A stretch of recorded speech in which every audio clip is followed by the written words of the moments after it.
దేవుని పరిశుద్ధమైన నామమునకు మహిమ ఘనత ప్రభావములు కలుగును గాక. వీక్షిస్తున్న మీ అందరికీ కూడా ప్రభువైన యేసుక్రీస్తు నామంలో శుభాభివందనాలు తెలియజేస్తున్నాను. ఈరోజు మన దేవుని వాగ్దానం గలతీలకు రాసిన పత్రిక 5వ అధ్యాయం 16వ వచనం. నేను చెప్పున్నదేమనగా ఆత్మానుసారముగా నడుచుకునుడి, అప్పుడు మీరు శరీరేచ్ఛను నెరవేర్చరు. ప్రియమైనటువంటి దేవుని బిడ్డలారా, లోకములో రెండు విధములైనటువంటి జీవితాలు, ఒకటి శరీర సంబంధమైన జీవితం, రెండవది ఆత్మ సంబంధమైనటువంటి జీవితం.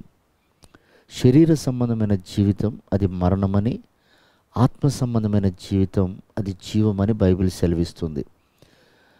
అయితే ఈ ఆత్మకు శరీరమునకు ఎడతెగని పోరాటం జరుగుతుంది. చూడండి, చాలాసార్లు మనకి ఎక్కడో శత్రువు నుంచి ఎంతోమంది శత్రువులు ఉంటారు, వాళ్ళ ద్వారా మనకు కార్యాలు, విభేదాలు, ఆటంకాలు, గొడవలు జరుగుతున్నాయి అనుకుంటాం. లేదండి, మనలో ఉన్న ఆత్మకు మనకున్నటువంటి శరీరానికే ఎడతెగని పోరాటం. నువ్వు శరీర ప్రకారంగా ఎదగాలనుకుంటే శరీరానికి ప్రాధాన్యత ఇస్తే ఎదుగుతావు. ఆత్మానుసారంగా ఎదగాలనుకుంటే ఆత్మకు ప్రాముఖ్యత కలుగ చేస్తే ఎదుగుతాం, అంతే. ఇక్కడ ఏ మనుషుని బట్టి మనం తీర్పులోకి రాము, ఏ మనుషుడిచ్చిన సాక్ష్యాన్ని బట్టి మనం తీర్పులోకి రాము, కానీ మన విశ్వాసము స్థిరమైందా లేదా మీరు పరీక్షించుకోండి అన్నాడు. అలాగే మీ నోటి మాటను బట్టి మీరు తీర్పులోకి వస్తారు అన్నాడు. కనుక ప్రియ దేవుని బిడ్డలారా, ఈ శరీర క్రియలు అనేటివి ఏంటంటే అబద్ధం ఆడటము, వ్యభిచారము, అలాగే దూషణ మాటలు, అసూయలు, కక్షలు, పగ, ఈర్ష్య, ఇవన్నీ కూడా శరీర సంబంధమైనటువంటివి. ఇప్పుడు ఇవి మనలో ఉంటే ఆత్మ మనలో వర్ధిల్లదు, ఆత్మ దుఃఖపడి వెళ్ళిపోతుందని ఉంది బైబిల్లో. ఇప్పుడు ఆత్మ ద్వారా మనము ప్రభుని ఎదుర్కోవాలి. ఆత్మ లేకపోతే మనం దైవికమైన కార్యాలు చూడలేము. యేసు ప్రభు అడుగు జాడలు మనకు తెలియదు. ఆత్మ లేకపోతే ఆయన వారం కాదు. ఇప్పుడు ఆత్మ ఫలాలేంటి? ప్రేమ, సమాధానము, తగ్గింపు, ఐక్యత.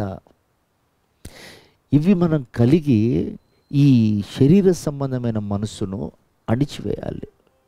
వాటిని మనం అణిచివేయాలి. అవి మనలో ఎదిగితే ఆత్మ తగ్గిపోతుంది. మనలో ఆత్మ ఎదిగితే శరీర క్రియలు తగ్గిపోతాయి. అదే అంటాడు, ఆత్మ ద్వారా శరీర క్రియలను చంపండి, అప్పుడు మనం ఆత్మీయతలో వర్ధిల్లుతాం. ఆత్మలో వర్ధిల్లేటప్పుడు మనం అనేకులకు ఆశీర్వాదకరంగా ఉంటాం. శరీరంలో ఎదిగితే అనేకులకు హానికరంగా ఉంటాం. ఆత్మలో ఎదిగితే ఒక మంచి సాక్ష్యం వస్తుంది, శరీరంలో ఎదిగితే ఒక చెడ్డ సాక్ష్యం వస్తుంది. కనుక ప్రియ దేవుని బిడ్డలారా, మనము ఆత్మానుసారులుగా జీవించుటకే క్రీస్తు మనల్ని పిలిచాడు. ఆయనలో నిలిచిన మనం మంచివారిగాను, ఫలాలు ఇచ్చేవారిగాను అభివృద్ధి పరచబడాలి.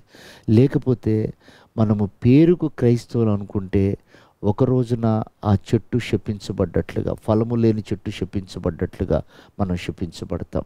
కనుక అలాంటి మనసుంటే ఈ సంవత్సరాంతములు మనం శుద్ధీకరించుకొని ఆత్మలో ఎదిగి ప్రభు రాకడికి సిద్ధపడదాం.